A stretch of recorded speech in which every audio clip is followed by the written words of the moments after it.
Eto, basahin natin to. Bulitas, sarap nga ba? Yummy ba?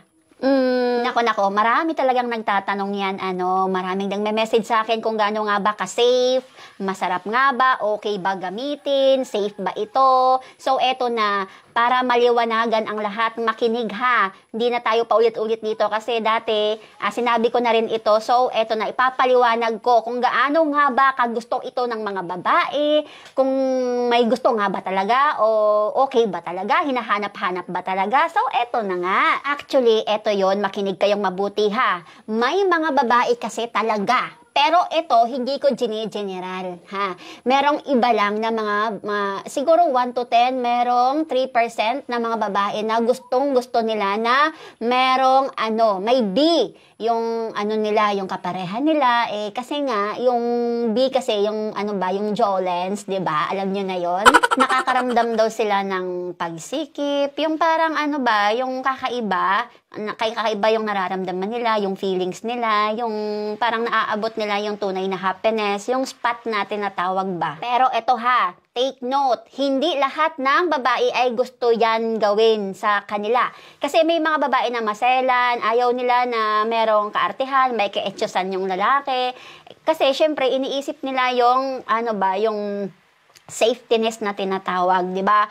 Natatakot kasi yung iba na gawin sa kanila ng kapareha nila dahil baka kung yung may side effect o di kaya makakasira sa kalusugan, may mga ganong possible na mangyayari. So ayaw nila kahit gaano pa yan ka-feel nila na kahit gaano pa yan na naririnig nila sa iba na mga mga positive na okay yan, subukan mo, yan, talagang mafe-feel mo talaga yung kiliti, ganun, di ba? So, ayun, may mga babae talagang maselan. So, take note sa mga boys natin dyan, wag nyo nang subukan yan sa kapareha nyo.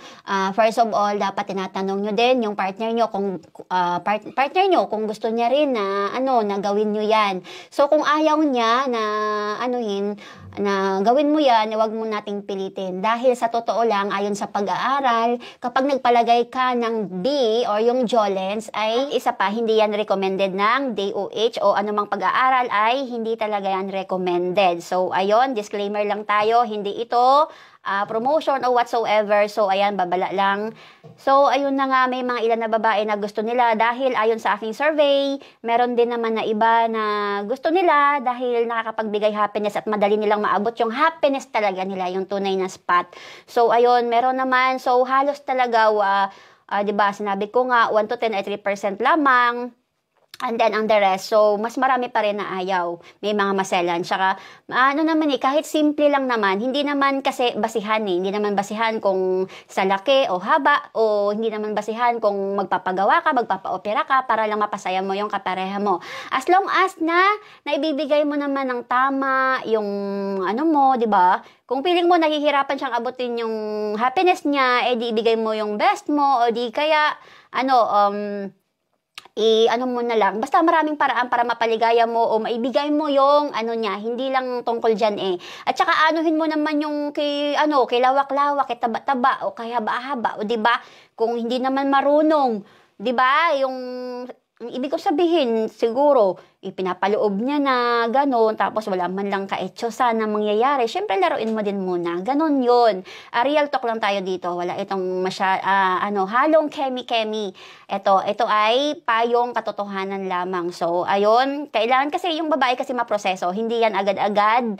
Yung isang sundot mo lang o isang mo lang ay mapapawaw na siya, ngingiti na siya, yung aabot na yun na yung happiness. Pero sa totoo lang, no. Kasi yung mga babae is maraming ginagawa yan sa buhay. Stress yan, di ba? Minsan, hindi lang dahil stress na financially, syempre yung mentally nila, maraming iniisip, di ba? Kagaya ng pag-aalaga ng mga anak nila, pag-aasikaso ng bahay, sa pag-aano ng mga asawa nila ng mga pasaway. So, ayun, maraming dahilan.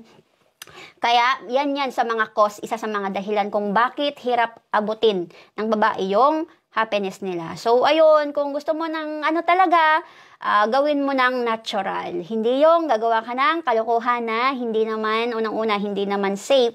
So, ayun lamang. At ayon sa aking pagnilay-nilay ay walang doktor ata na gumagawa niyan. Kahit gaano kadami ng pera, parang wala namang doktor na nagpapa-opera ng ganon. Magpalagay. O, diba? Gawin mo na lang yung part mo as a partner para mapasaya mo talaga yung kapareha mo, yung partner mo. So, ayun lamang. Maraming salamat. At syempre, lagi kong sinasabi dito, always honor your wife, love your wife, respect your wife. At kung hindi ka pa nakapag-subscribe sa aking channel, please subscribe mo na yan. I-like mo na at mag-comment ka na kung gusto mong magtanong, ay mag-message ka lang dahil mababasa ko rin yan. Maraming salamat. Bye!